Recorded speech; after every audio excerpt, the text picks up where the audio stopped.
In this video, we enable drift mode in the Focus RS. In Daily Race A, Daily Race B sees max power, head to Narnia. And in Daily Race C, we try side by side at the Watkins Glen bus stop chicane.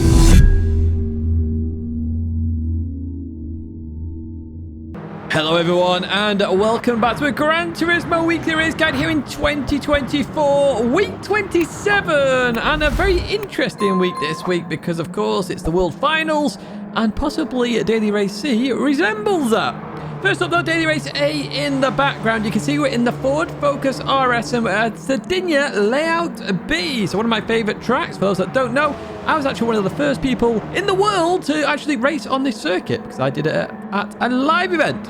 Anyway, we're doing 5 laps here. It's a grid start with a false start check. Sports, hard tyres, and bot is on. DR updates are off as well, and you can see that right at the top. Now, if you're not interested in this video, then there are some timestamps there to check out if you want to jump to Daily Race B or Daily Race C if they take your preference. However, this video covers all 3 races, so it's worth checking out all 3. Something new, and this is going to adapt as we go forward, is the amount of times this track has been used. It's been used 4 times, so this is number 5 in terms of Sardegna Layout B, so not an overly used track, and it's nice to see its return. Let's jump into this race and let's have a look exactly what happens, and I'll give you a lap guide at the end of it, just to tell you how to go that little bit quicker. Okay, here we are then with the start of the race. Everybody lined up. Nice to see you can have a different rear wing on this car. That's something I'm going to investigate, actually. As always with the false start check, hold that handbrake. The circle button for me, it's the quickest way to hold the car and also to release it. Traction control on 1 here. You can see it just uses it a teeny tiny bit, but then I'm going to turn it off as we head towards turn 1 then. Now do remember with Sardegna Layout B, it's a very sketchy turn 1 on a grid start because it's a hard braking zone. Everybody's absolutely everywhere here as we go into this braking zone. And somebody's just sent it absolutely round the outside there. Looked like avoiding action. We'll have a look at that in the bloopers. It looks like it was max power actually. So it probably was avoiding action there. But everyone makes it round safe and sound, which is not too shabby at all here.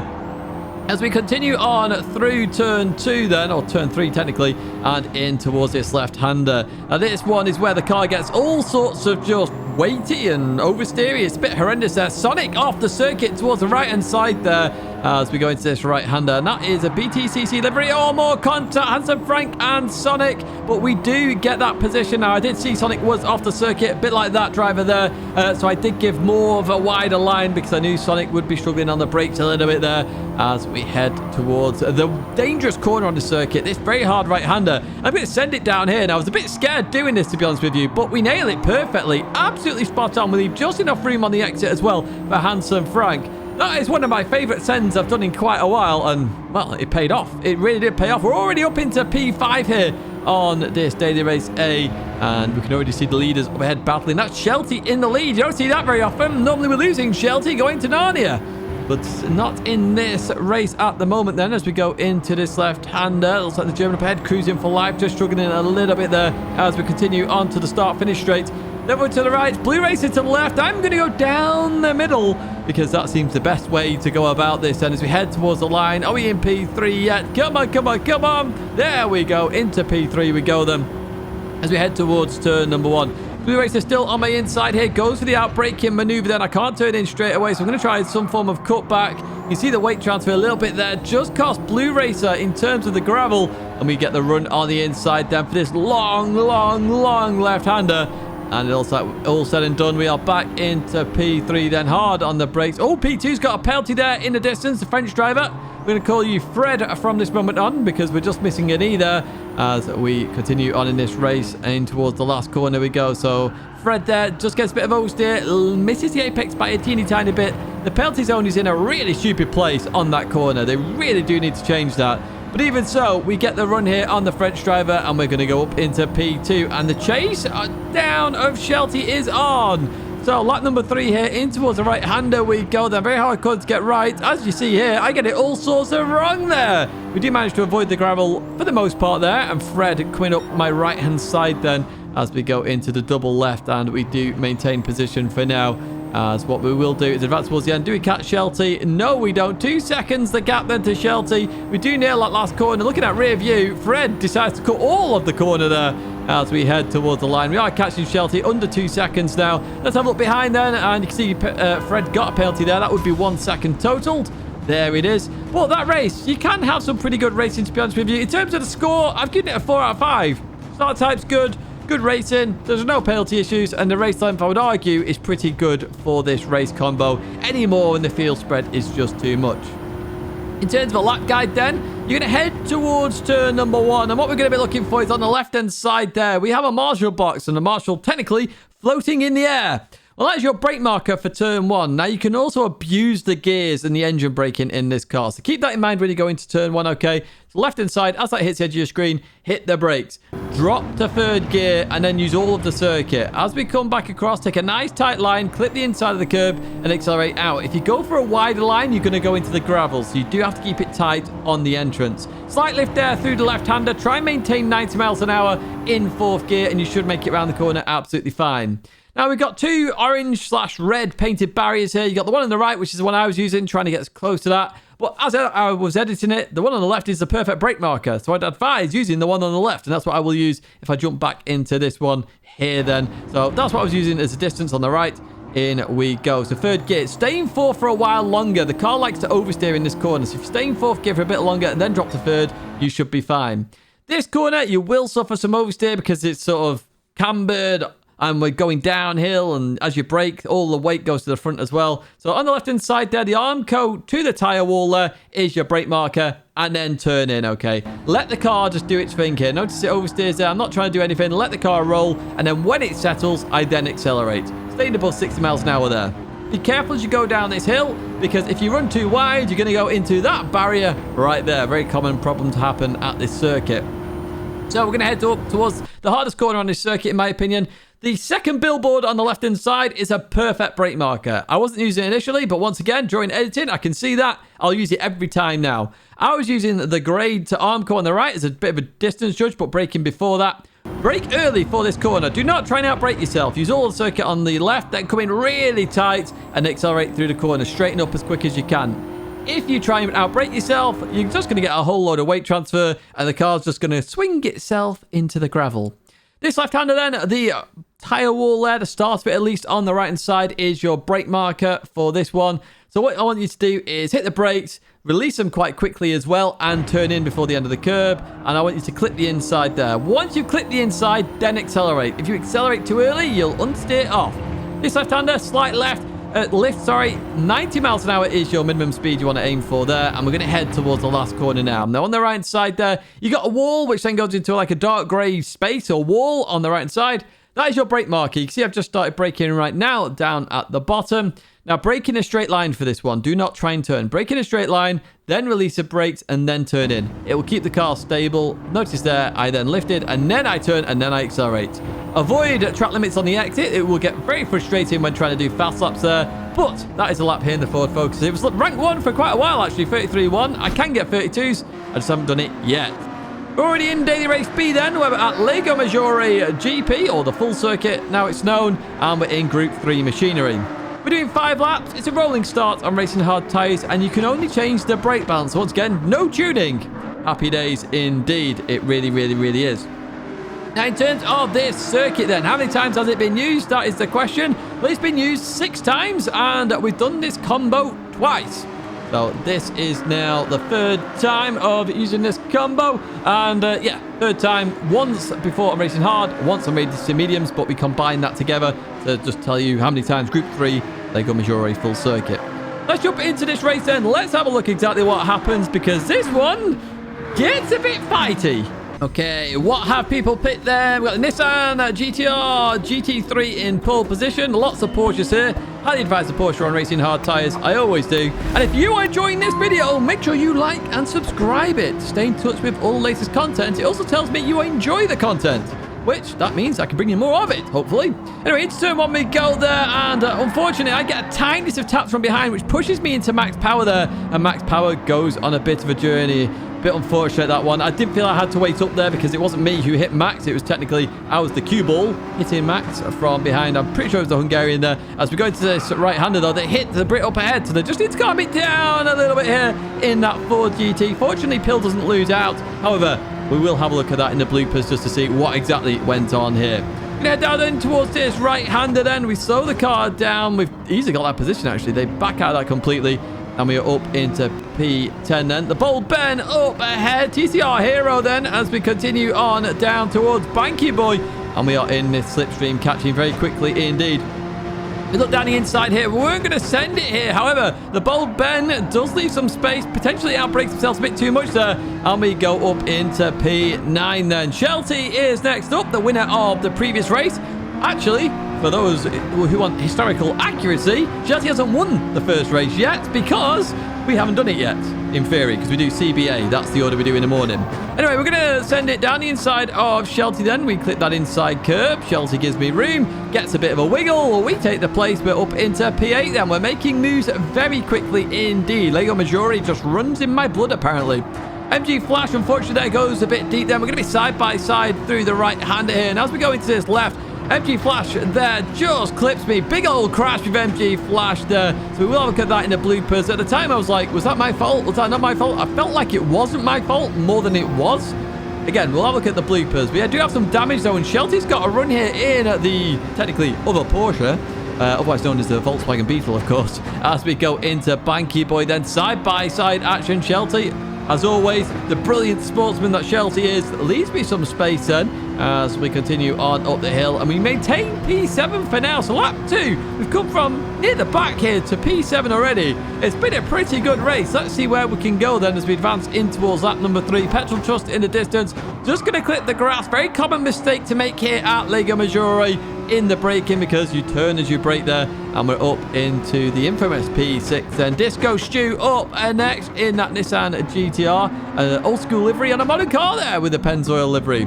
We're going to look down the inside then. Can we get it done? Oh, not quite. Nearly contact as well as we go into this fast left-hander. We do need to try and maintain the speed then. Through we go. Dabbing the brakes then in towards the right. We're on the inside line. Do we get it done? We do indeed. We're up to P5 then. Sonic, I'm coming for you, mate. I am going to come for you now. As we head down towards Banky Boy then, in the slipstream of the Porsche, in towards the braking zone we go. Sonic goes a bit defensive there. Through the right we go. Do we get the run? Yes, we do get the run then. Sonic sticks it towards the left-hand side. Round the outside here, very hard to do. Really is difficult because of the speed maintained. You do understeer a little bit. In towards the right we go. I have to lift a lot more here to make sure I don't hit Sonic. And Sonic defends that beautifully. Really well played there, Sonic. As we go into the double right-hander. Beautiful stuff there. I do enjoy these races sometimes in the morning when literally you can just have such fantastic racing. It just makes it so much more enjoyable. It really does. And that's why I race. I want to enjoy racing, and that was beautiful. It really was. Gonna head towards the last corner then, and in we go. Sonic just goes a tiny bit deep there, and we're gonna have a run on Sonic then. We're in that slipstream. Oh, hello, bit of net code issue, or network issue should we say. As we head towards turn 1 then, Sonic keeps it towards the right then. We're gonna send it down the inside onto turn 1, and we do get it stopped there. Happy days indeed. P4, but can we catch P3 is the question. The French driver in the distance. That's what we're going to try and do then. We get towards the end of the final lap here. We do catch up to the French driver. Unfortunately, we're not close enough. I do absolutely send it at the end here just to see if I can gain any momentum at all. But not quite here as we get towards the line. That is going to be it for Daily Race B. I will go into a lap guide in a second. In terms of the score then for Daily Race B, start type is good. Everyone starts on the straight. That's good. Car and tyre choice, 0.5 because the tyre choice is horrendous for racing hards. Good racing and there's no penalty issues, but the race length could do with being improved there. So 3.5 score in the end there for Daily Race B. Heading towards turn 1 then, on the left-hand side, Blue Van Man returns, okay? Blue Van Man returns, that's your brake marker for turn 1. If you didn't notice the brake bounce, it was right at the start of that clip, so just rewind it 10-15 seconds or so, and you will see the brake bounce for you. It's +5 from memory. In towards turn 1 we go. I short shift, well, I go to first and short shift to second. On the right side there, the white, what's a weight? The white grass or white graphic on the right side is your brake marker for this right-hander. Just to clarify, because some people are going to be going, Tidge, yours is a lot brighter than mine. This is from the previous time we were here, which was in February, okay? So it's the exact same in terms of the brake markers. We're in the same car, so it is literally like for like. Just tiny different light and tiny bit different temperatures, that's all it is. The brake markers have stayed the same because for this right-hander, it's the orange to green. For the left that I've just done, you will require a lift. Just keep that in mind, okay? A slight lift. You want to get as far left as possible for this right-hander. And when the orange goes to green, you hit the brakes. Now, you want to take a nice, tidy line here. I'm going to say tidy, okay? You want to clip the curb on the inside and be careful on exit. Because of the crest of the hill there, you just saw it there, you get a bit of oversteer. Just be careful of that one, okay? Because it will force smoke steer and you have to be ready to catch it. It's better to straighten up the car before that happens. As we go towards this fast right, you've got the end of the drainage or concrete on the left-hand side. Sorry, the drainage is then in the middle lane, the white. That's what I tend to use here now in terms of a brake marker, or you can try and use the billboard as well. So just be careful as you brake in a straight line there. Start to release the brakes, come in, clip the curb there, and accelerate through the corner. Try and come off the curb before it ends there, because if you clip the grass, it can spear you off sometimes. Heading in towards the S's, on the left-hand side there, you have a catch fence. That catch fence, the end of it at least, is your brake marker for the S's. Now, this is all about a smooth transition between each of the S's. The second you go deep in one, you compromise all of it and the straight all the way to Banky Boy. So as you come into here, get on the inside there, okay? Straighten up and over towards the right-hand side. You want to make sure you stay on the curb, okay? The concrete is the last bit of the track limits, so just keep that in mind. But as you go through here, if you get it right, the car will just stick. And then what you want to do, straighten up and then into the left with a slight lift, okay? And then you can continue on through. Just being careful of the exit about running too wide there. We're going to head towards Banky Boy then, and what we're looking for is on the left-hand side. You've got the flag indicator. You've got the end of the wall. You've got the 50 board, or on the right, you've got the billboard as well. So you've got 4 markers there. I'm looking for the flag indicator and I'm braking just after it usually, just because I want a nice tight line for Banky Boy, just so I get a good exit. Some people like to go a bit later, which is why I highlight the 50 in the end of the wall there. So just pick and choose as you like here. So second gear for me in the Porsche. Through I go, and just be careful on exit. Because you're at the top end of the revs in the Porsche, you will suffer power oversteer. Other cars may vary, but I suspect you will have similar experiences. Through the right we go then. Sometimes you'll need a lift here, but you can do it flat as I show there, and you can do it flat this time as well. You can check my Ghost, which is available on the leaderboard. And as we go into here, you've got the marshal box on the left if you want to use that. However, I use where you've got the camera thing there, structure, or the gap in the trees, which is just after this camera structure, okay? The gap in the trees is better for you personally. It's a bit later, and it still works fine. As you go through the first right-hander, you're going to head out. You're going to have double curb, which goes to single curb, which I've highlighted there. You need to be returning back to the circuit before that ends, okay? Otherwise, your car will go all wiggly and horrible. So literally, come off this corner. You're going to drop to second gear in the Porsche because you do want to get it rotated. Sometimes third can be better for stability, but second is better here as we continue on through. You can straddle the sausage if you want there. It just gains a bit more time, but don't risk it if you feel you're going to hit the sausage and go spearing off and have takeoff in the Porsche. The final corner then, the end of the bullet billboard on the left-hand side is your brake marker. Now, you can abuse a lot of the track limits on the inside. The curb on the inside is absolutely massive, so it's better to brake a tiny bit earlier here and abuse those track limits. So get over on the inside here. Use all of that. As you go out then, if you do go 4 wheels over the white line, you will suffer a bit of dirty tyres. We're going to head towards the line then. I've no idea what lap time this was last time. 55.8. I think I've gone quicker actually in this one. It is quicker this week, so just keep that in mind. Daily Race C then, we've got an interesting one here because I'm in a Lexus LFA and I'm racing a Ferrari F40. Yes, your eyes are not deceiving you there. Now, these are hand-picked cars by Gran Turismo. We're at Watkins, Glen, 7 laps, rolling start, sports medium tyres. Look at the top there. The reward increases plus 600%, so you can get rich here as well as you race. Happy days indeed. I'm going to look into that in a bit more detail going forward as well in terms of a video. Now, this race, or this track should say, has been used 9 times. This is the 10th time of using it. Not this combo, of course. This is kind of brand new. But it is used quite frequently, is Watkins Glen. Let's jump into the race then. Let's have a look exactly what happens, because this one, I think you can have some pretty good racing. I've picked the Lexus LFA, as you know, well, most people have actually. In fact, there's a couple of Ferraris in there. Womble's gone in the Lamborghini. You brave soul. Now, you need to be brave and hit that subscribe button right now. You really do. And if you are enjoying this video, as always, do give it a like. Now, max power in that Ferrari F40 in the distance. And I say in the distance, it's very close as we go into turn 1. And we're going to be racing max power straight off the bat here then as we continue on out of here. Now, up ahead, we've got a McLaren SLR. We've got a Mazda Vision. We've got an NSX right in the distance. And that's Shelty, actually. As we continue on through here, max power just suffers a bit of understeer there. We're going to have a run on that Ferrari F40 onto this back straight, essentially, here at Watkins Glen, the full circuit. Now, I'm not sure whether max power gives that up then, and we're going to go into the chicane absolutely fine. Who's not fine, though? That is Shelty, as he got reset there. And we'll have a look at that one in the bloopers, but it involved Danny up ahead in that Mazda Vision road car, I think it is. I don't even know what that's actually called, to be honest with you. The Mazda RX Vision road car. That's what we're going to say for this video. We've got Loeb up ahead. I'm not going to say Sebastian Loeb anymore because I had a count done on me by them as well. So through the left we go. The Porsche 911. I did try that car. It's not as good as the Lexus. I can tell you that much for free. As we go into the right hand, then we're going to try around the outside here. Unfortunately, Danny gets it wrong. I have to really slow up there. And that compromised me on the exit. So I lose a place to the Bull Ben. I lose one to Max Power. And I nearly lose one to that Corvette as well. But fortunately, I keep it ahead of Jack then as we head towards this right-hander. What you're hopefully seeing here very early on is that you can actually have some really good racing. The cars can be a bit sketchy at times, but they have more grip than you realize in these cars, which actually does help the racing. I always say if a car is hard to control, then you're not going to have any good racing. When it's very easy to control, you can actually have some pretty good racing side-by-side action because you're not worrying about power oversteer every 5 seconds.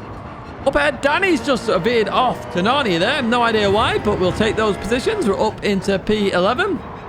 As we go through this fast right then, looking to try and get a run on the Bold Ben very quickly. However, the Porsche is not too bad in a straight line. As we go hard on the brakes then, into turn 1 we go. We're using all the curb and then some on the right-hand side. And we continue on out of here then, still behind the Porsche 911.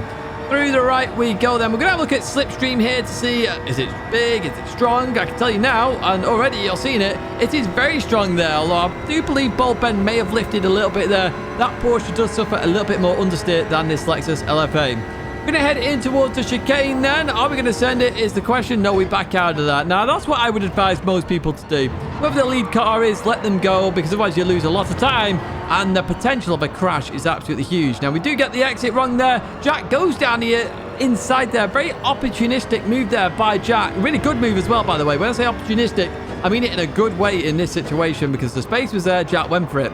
We then go back down the inside here, and this Lexus does grip for days, and we do get that position. Now it's deja vu. We're alongside the Bold Ben here, heading towards this right-hander, otherwise known as TCR Hero, as we go through this right-hander side by side. Beautiful racing is what you expect from TCR, and as we continue on out of here, we are now ahead of that Porsche. But Slipstream, very strong here. The Bold Ben looking down that inside potentially here as we go on the brakes. That Porsche a bit better on the brakes than the Lexus as well, I might add, as we continue on through. And we do maintain position for now, but that gap has opened up a little bit in the distance. And you are going to find that in this race. As you fight, you will lose touch with packs up ahead. So sometimes it's better to work together or not go for it and then hope to catch the packs going forward. You saw their track limit penalty there for the chicane. They do exist here. And as we go into here, somebody else goes on a bit of a journey. They got a track limit penalty for turn 1. And as we continue on here, then Loeb has a penalty in that McLaren SLR. We're going to go into this right-hander around the outside. We're going to try and get it done. Do we do it? That is the question. Look at this. Beautiful racing with Loeb there, and we are ahead then. Up into P7 we go. And, I mean, I can't say anything more than brilliant racing once again. I love this kind of thing. Where you can have good racing, it's just so much more fun. It really is. It's fun to watch. It's fun to be a part of. And it's fun when people get involved and just say, you know, sorry when they make a mistake, but they have fun and side-by-side action happens. It really does. Anyway, fast forward a little bit here because that McLaren's going to have all the slipstream on this back straight then. Look at the speed and closing gap here. They're going to go towards the inside. They come out that slipstream. It then evens up here, but we're side by side heading towards the chicane and nobody gives this up then. So in we go. And look at this. We make it work. We make it happen. Side by side through the chicane. Yeah, it cost us a lot of time, but my word, was that fun. You saw the smile on my face as well. I loved that. Really well played there to Loeb. We advance towards the end there where nothing much changed, and it is a very, very, very short race. It really is, and you can see that right there. Come on with P7, a 14-minute race. It really isn't long at all. However, a score of 7 out of 10. Start type, car and tyre choice, and penalty issues, they all get 1 there because there are none. Good racing strategy, I put us 0.5 just because you can have good racing, but there's no strategy there. And in terms of race length, it's atrocious. I think it should be longer. Heading towards turn 1, you just saw my brake bounce there. The 300 board on the left-hand side is your brake marker. You can see I've just got on the brakes literally now as we head in towards turn number 1 in this Lexus LFA. Now, I find that I want to stay out wide and then come in and try and abuse all of the curb. It can handle the curbs quite well, this car. That way, I'm not going to run wide on the exit where there are track limit issues. As we go up here, we clip the curb on the right side. Now, if you clip these curbs, it just drags you around a little bit. It will give you a tiny bit of time. Really key tip here in terms of this lap there, and that's why I'm staying on it on the right-hand side as well. We breathe a little bit then, and we think about the next braking zone. The next braking zone, we've got the boards on the left-hand side. We're looking for that 400 board. When I first started, I was braking just before this, then I was on it. I'm actually now braking just after it. But the later you brake, the more risk you have of spinning out because the weight transfer will still be there. So keep that in mind. If you're struggling here, brake early. If you're not struggling, brake later. As I come into here then, I try and straighten up this part of the braking. I dab the brake there to go left. Notice how straight I was with the car. You have to keep it straight. Any sort of weight transfer in that chicane, and you're going to go spearing off. As we go into this right-hander, the start of the curve there is either your brake marker or your lift-off marker, depending on how you want to take this. I sometimes brake, I sometimes don't. It depends on how much speed I've carried through the chicane. In this situation, I carried a lot of speed, so I'm just dabbing the brakes a little bit. The I Love New York on the Marshall box there. That Marshall box, that is your accelerating marker. The closer you get, the more you should be accelerating at that point, okay? I'm accelerating quite early here because I'm quite tight and I'm not carrying enough speed, so I accelerate at this moment in time. And what we're going to see here is on the exit, I'm not overly over that curve there. I actually straighten up the steering quite a lot. Stay in fourth gear in the Lexus, and as we approach the 200 board, we're braking just before that. You can see I've got on the brakes right now. I'm going to hit the brakes. I want you to stay in fourth gear for longer than normal. The reason for this is weight transfer. Stay in fourth gear, straight line brake it, and then drop to third. The earlier you change to third, the more oversteer you'll get. Notice there, I was into third extremely late into the corner, and I still suffered a bit of oversteer in fourth. That there is a catch fence. The end of it is your accelerating marker. So when that hits the center of your screen, start accelerating. I'm about to start accelerating literally now. So center of your screen, off I go. There we go, look at that. And look at this, I make the corner. Nice and easy, happy days indeed. Right, we've got boards left and right. I'm focusing on the right one there, the 100 board. Okay, now I'm not braking on it. I'm braking just before it. You see I've just started braking right now. Now with this corner, it's a bit of a V shape that you really want to do to get the best line. Not too much of a V shape, but you go into it, you go out a tiny bit, and then you're going to come back in. Now, I actually keep too much of a tight line here, and it actually costs me a little bit of time. And that's why that Marshall box there, while I've highlighted as an accelerated marker, I'm not fully accelerating yet. And it's because of my tight line. I'm having to delay it that little bit longer. Try and go for a bit wider line to come back, and you will suffer less oversteer on exit and be able to accelerate earlier and actually have a decent straight on the exit here, okay? You have to breathe a little bit here, and you can see my sector times down at the bottom if you want to compare as well. Right, we've got the 300 board there. What we're looking for is that 200 board, and I'm going to brake on it, okay? Literally, as it disappears off my screen, I'm literally hitting the brakes. Now, with this corner, I actually found staying out wide really helped the Lexus. So you may find this in some of the other cars as well. So hit the brakes and try and stay towards the left-hand side as much as possible. Notice I'm not turning in until the very last second. And notice the small rotation that happens. It seems to help it massively. So a nice little tip there for the Lexus. As we go up here, then we've got the 100 board. This is a corner like earlier on where you want to stay in fourth gear for as long as possible before dropping to third, because you will suffer oversteer the earlier you go to third gear. So you want to straight line the braking, so you aim towards the apex, and fourth gear hard on the brakes. Third gear, notice I get the oversteer now, and I'm looking for that Marshall box. As that starts to appear, and as it gets to the center of your screen, you really want to start accelerating, okay? It's a really nice marker, and you continue on through this the second you start accelerating. Lift a tiny bit if you start to suffer some power oversteer, or if that barrier gets very close to your screen, because it does shrink in there, you can see that, but you really want to be full throttle all the way through that. Now, I actually get that corner slightly wrong, as you saw, because I got a bit of oversteer, so do try and do that better than me. On the left-hand side, we have the 100 board. Okay, so I'm just about to hit the brakes, and you can see I've just started hitting the brakes, actually, and I'm going to turn in. Stay in fourth gear for this one, okay? You want to try and maintain 100 miles an hour if you can. That's what I'm trying to do there, but I had to lift a little bit more there, and notice I could have used a bit more of the circuit, so I was a bit compromised. For the final corner, quite a hard corner to get right, to be honest with you. So we've got the tyre wall into Armco. That is your brake marker for this final corner. I'm going to hit the brakes and stay in fourth gear again. I don't like going to third on this corner. Fourth gear felt better for me, and that's what I'm going to do right here. Not 100% braking. I just want to clip the curb, and then I accelerate through the corner. I did do a slight lift there because I was very close to the barrier. We head towards the line then, and what lap time is this going to be? It's 56.7. There you go. You can see that there. Technically 56.8. That is a lap guide there, Watkins in the Lexus. Right, bloopers time, boys and girls. Head towards turn one here. Max Power's turned into Sutton, but takes really good sportsmanship action there by avoiding everybody going off the circuit to avoid hitting anybody after braking late. We've got aboard Sonic there, who just gets pushed off there, bullied off the circuit there as we continue back on then. As we go to this right-hander then, Sonic is just going to get the braking a little bit wrong there, I feel. And then I go clean on by around the outside. But Sonic, obviously, has already given up that position because Handsome Frank's in the distance already, so absolutely fine. Our good old friend Roberto here shows you why you don't run too wide on that corner, because that's what happens. You understeer into the barrier. Does Roberto catch it, though? Yeah, Roberto catched it. I mean, fair play to Roberto. Actually caught the car there. So here we are with the Ford GT going into turn number 1 then. In we go. You're just going to see the smallest of contacts there. There you go. The smallest of contacts that put me into max power. And yeah, probably should have waited there if I was the Ford GT, if I'm brutally honest, because that was more on you. We're going to follow them through this left-hander, of course, where we do race clean. It's just good stuff. We're going to head over towards the left-hand side.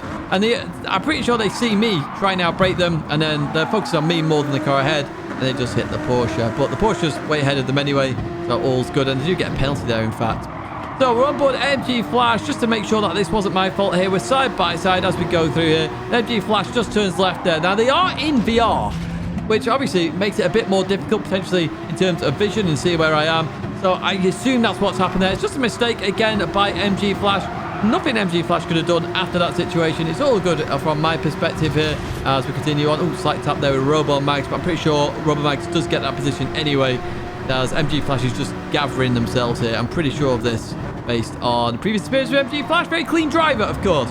What we are going to do now is go to Daily Race C, and as we head towards the chicane here then, Shelty was side by side with the Porsche, just backs out of it. Danny doesn't react quick enough there, and Shelty goes on a bit of a journey. In my opinion, I would argue Danny should probably give that back or wait up for Shelty at least. However, we are going to go on board Danny for later on in this race then. So we did see Danny go off, struggling there with the Mazda for some reason. Oh, the Mazda is up there on the leaderboards. And you can see that stuck in gear. It looks like hardware failure there for Danny. Now, that weirdly is going to put Danny behind Shelty, so then that sort of settles it as it is. But yeah, it's hardware failure for Danny. Other than that, there's not many bloopers this week. If you have enjoyed this video, do get a like and do subscribe to the channel. As always, I appreciate your support. We're on the 50k that we wanted, and the special is on Discord now. Do check it out. GT Amiga, Fanatec, check them out. Use my code Tidgney at checkout for a discount, of course. And 2 videos there to check out as well if you haven't seen them already. Thanks for watching, as always, and I hope to see you in another video or live stream again very soon.